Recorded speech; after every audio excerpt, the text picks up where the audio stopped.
வணக்கம். Rate news செய்திகள்.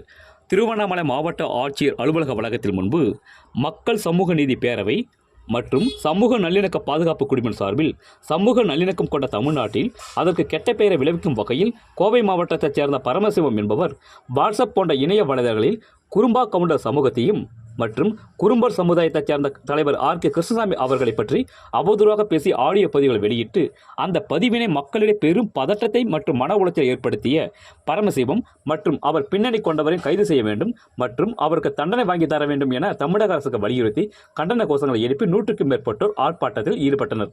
இந்த ஆர்ப்பாட்டத்திற்கு மக்கள் சமூக நீதி பேரவை மாநில பொருளாளர் கே. சுமதி, மாவட்ட தலைவர் ஜெயசீலன், மாவட்ட செயலாளர் கோவிந்தராஜ், கிருஷ்ணகிரி மாவட்ட செயலாளர் குமார் உள்ளிட்டோர் தலைமை வகித்தனர். ரேட் நியூஸ் தமிழ் செய்திக்காக திருவண்ணாமலை மாவட்ட செய்தியாளர் குப்பன். செய்திகளை உடனுக்குடன் தெரிந்து கொள்ள ரேட் நியூஸ் தமிழ் சேனலை சப்ஸ்கிரைப் செய்யவும்.